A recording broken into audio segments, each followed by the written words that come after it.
I'm Alan Johnson, KU2Y, and this is the CubeSatSim Lite unboxing video, and this is for the board only. So I have my box here.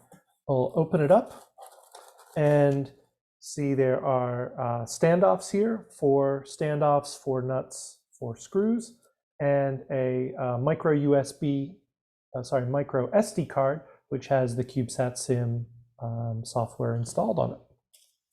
And if we keep going here, here is the CubeSatSim Lite board itself. And if we get it out here and take a look, there it is. So it's very similar to the previous. This is the beta 5 version. The beta 3 version that we made available before. It's basically the same. We just changed some of the spacing of the push buttons here to make it easier. It has a low pass filter now instead of a band pass filter, and it has a different chip antenna due to availability. Okay, so you're going to want to plug this into your Pi because the board only does not come with a Pi. If you plug it into a Pi 0 or a Pi 0W or even a Pi 0W2, it'll be just like this. So you'll install the 4 standoffs with nuts on the top and screws on the bottom, and you'll plug it in, and then you'll insert the micro SD card, and you'll be all ready to go. Now, on the other hand, if you have another Pi like this Pi 4 or a Pi 3B or a Pi 3B Plus, then you're going to do it a little differently. What you'll do is you'll only install 2 out of the 4 standoffs. So you leave them off here. You just do the ones next to the GPIO header, and then we line it up carefully here and plug it in, and there we go. And so that's all the support that it needs. We'd also put the 2 screws in the bottom here just to secure it. And then we need to put in the micro SD card, which goes on the bottom here. And in, slide it in until it stops. Okay, now we're ready to go. So I will power up the Pi.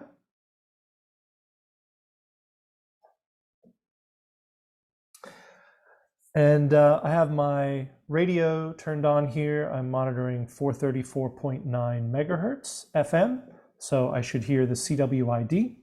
First thing that happens is the green LED comes on, indicating the CubeSatSim software is running.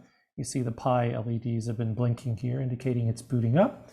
And then in a minute, this blue transmit LED will turn on, and then we should hear the CWID. And there it is. Hi, DE, and then AMSAT. You can then log into your Pi and set that call sign to your own call sign. Okay, so now I'm going to show you how to log in. So let's do that. I'm going to share my screen, and that rumbling sound is the data under voice, FSK telemetry, which is the default. If you've used your CubeSatSim before, it'll be in whatever mode you were last in. Okay, so I'm just going to turn that down because it's a bit annoying. So I just brought up a command prompt here in Windows. You do the same thing on Linux or Mac. And I'm going to SSH into the Pi. Now, I've already connected this to my Wi-Fi. You could also plug in an Ethernet cable here, plug that into your router. And my computer is on the same network, so that way I can connect to it by typing SSH space Pi at CubeSatSim.local and hit return.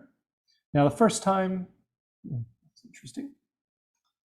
Let's try again.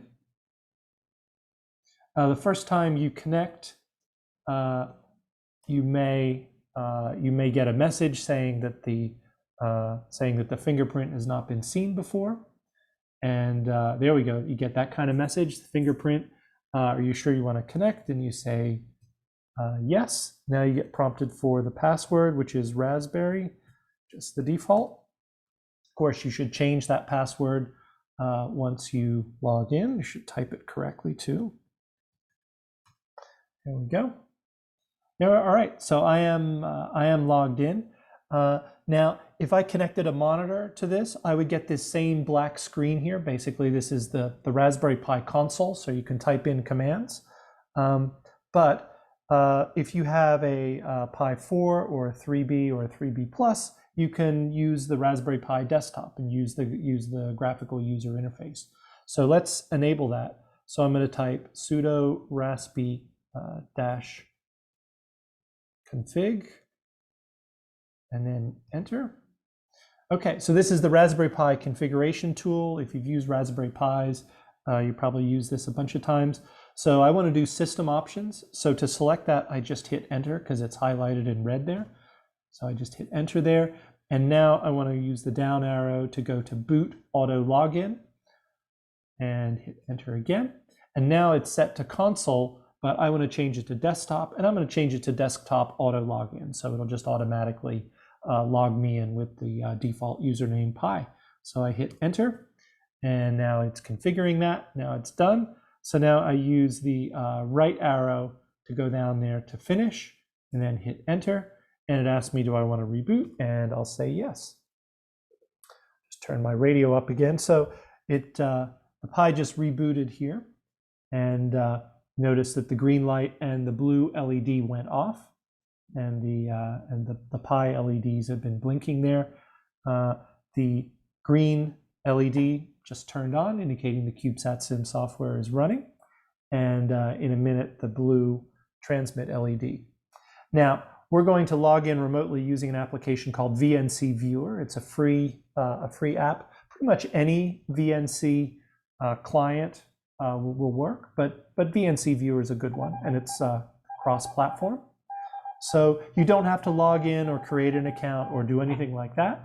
And I've just typed CubeSatSim.local here and hit enter. What's it doing here? Try again. Okay, still, normally CubeSatSim.local works, but CubeSatSim appears to be the one that's working right this minute. Okay, so you always get a warning like this the first time you connect, and you just want to say continue, and now you put in the username, Pi, password, raspberry, and say okay. Okay, you try to type the password correctly and hit enter. There we go. So now this is the Raspberry Pi graphical user interface. It's giving me a warning here that we haven't changed the default password, so we should do that.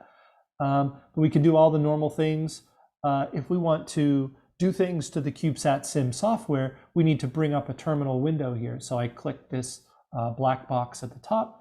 And now, for instance, I could type in CubeSatSim config, and that will list here all of the configuration options for it.